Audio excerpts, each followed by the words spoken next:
राधे राधे सभी को। श्री कुंज बिहारी श्री हरदास।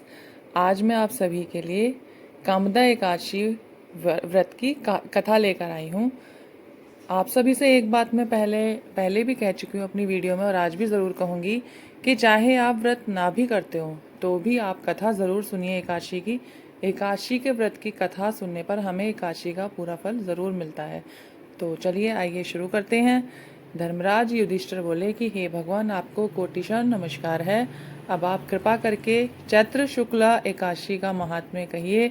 तब श्री कृष्ण कहने लगे कि हे धर्मराज, यही प्रश्न एक समय राजा दिलीप ने गुरु वशिष्ठ जी से पूछा था और जो समाधान उन्होंने किया वह सब मैं तुमसे कहता हूँ। ध्यान पूर्वक सुनिए। प्राचीन काल में भोगीपुर नामक एक नगर था। वहां पर अनेक ऐश्वर्यों से युक्त पुंडरीक नाम का एक राजा राज्य करता था। भोगीपुर नगर में अनेक अप्सरा, किन्नर व गंधर्व भी रहते थे। उनमें एक जगह ललिता और ललित नाम के दो स्त्री पुरुष अत्यंत वैभवशाली घर में निवास करते थे। उन दोनों में अत्यंत स्नेह था, यहाँ तक कि अलग अलग हो जाने पर दोनों व्याकुल हो जाते थे।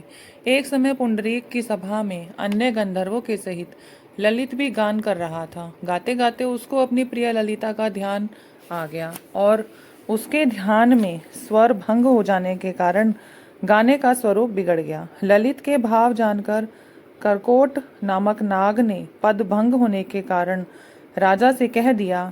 तब पुंडरीक ने क्रोध पूर्वक कहा कि तू मेरे सन्मुख गाते हुए भी अपनी स्त्री का स्मरण कर रहा है, अतः तू कच्चा मांस, मदिरा और मनुष्य भक्षण करने वाला राक्षस बनकर अपने किए कर्म का फल भोगो। पुंडरीक के श्राप से ललित उसी क्षण महाकाल विकराल राक्षस हो गया। उसका मुख अत्यंत भयंकर, नेत्र सूर्य चंद्रमा की तरह प्रदीप्त तथा मुख से अग्नि निकलने लगी। उसकी नाक पर्वत की कंदरा के समान विशाल और गर्दन पर्वत के समान लगने लगी। सिर के बाल पर्वत पर खड़े वृक्षों के समान और भुजाएं अत्यंत लंबी हो गई। इस प्रकार उसका शरीर 8 योजन का हो गया। तब वह राक्षस होकर अनेक प्रकार के दुख भोगने लगा। जब उसकी स्त्री ललिता को यह सब वृतांत मालूम हुआ तो उसको अत्यंत खेद हुआ और वह अपने पति के उद्धार का यत्न सोचने लगी। वह राक्षस अनेक प्रकार के घोर दुख सहता हुआ घने वनों में रहने लगा। उसकी स्त्री उसके पीछे पीछे जाती और अनेक प्रकार से विलाप करती रहती। एक बार ललिता अपने पति के पीछे घूमती घूमती विंध्याचल पर्वत पर चली गई, जहाँ पर श्रृंगी ऋषि का आश्रम था। वह ऋषि के आश्रम में जाकर विनीत भाव से उनकी प्रार्थना करने लगी। श्रृंगी ऋषि उसे देखकर बोले कि हे सुभगे, तुम कौन हो और यहाँ किस लिए आई हो? ललिता बोली कि हे मुने, मेरा नाम ललिता है। मेरा पति राजा पुंडरीक के श्राप से विशालकाय राक्षस हो गया है। इसका मुझे महान दुख है। इसके उद्धार का कोई उपाय बतलाइए।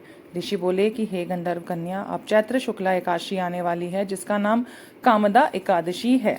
उसका व्रत करने से मनुष्य के सब कार्य सिद्ध होते हैं। यदि तू कामदा एकादशी का व्रत कर उसके पुण्य को अपने पति को दे तो वह शीघ्र ही राक्षस योनि से मुक्ति को प्राप्त होगा और राजा का श्राप भी अवश्यमेव शांत हो जाएगा। मुनि के ऐसे वचन सुनकर ललिता ने चैत्र शुक्ला एकादशी आने पर उसका व्रत किया और द्वादशी को ब्राह्मणों के सामने अपने व्रत का फल अपने पति को देती हुई भगवान से इस प्रकार प्रार्थना करने लगी।